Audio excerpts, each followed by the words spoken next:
আসসালামু আলাইকুম প্রিয় দর্শক, সবাই অবগত আছেন স্বর্ণ বাজারে আবারও দাম বৃদ্ধি করা হয়েছে। স্বর্ণের সঙ্গে সঙ্গে রূপার দামও বেশ কিছুটা বৃদ্ধি পেয়েছে, খুবই সামান্য পরিমাণ। সবাই জানেন যে রূপার দাম খুব অল্প পরিমাণ বৃদ্ধি পায়, তো সেই হিসাবে সবচেয়ে ভালো রূপা অর্থাৎ হলমার্কিত 22 ক্যারেট রূপায় দাম বৃদ্ধি করা হয়েছে 58 টাকা, যা নতুন দাম ধার্য করা হয়েছে প্রতি ভরি 4,666 টাকা। 1 আনা রূপার দাম পড়বে 292 টাকা এবং 5 আনা রূপার দাম পড়বে 1,458 টাকা। হলমার্কিত 21 ক্যারেট রূপায় দাম বৃদ্ধি করা হয়েছে 175 টাকা, যা নতুন দাম ধার্য করা হয়েছে প্রতি ভরি 4,549 টাকা।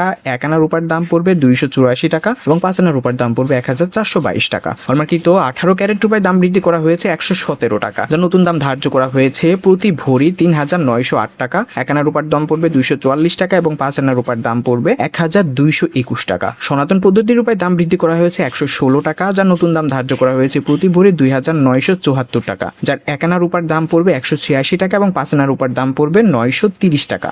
আর এখন থেকে আপনাকে রূপা অথবা সোনা যেটাই কিনেন না কেন এক্সট্রা করে ভ্যাট আর প্রদান করতে হবে না কোনো প্রতিষ্ঠানকে, অর্থাৎ এই দামের সঙ্গে সরকার নির্ধারিত যে ভ্যাট সেটা যুক্ত করা রয়েছে। দর্শক, এই ছিল আজকের সর্বশেষ আপডেট। পরবর্তী আপডেট পেতে অবশ্যই আমাদের চ্যানেলটি সাবস্ক্রাইব করে আমাদের সঙ্গে থাকবেন। ধন্যবাদ সবাইকে।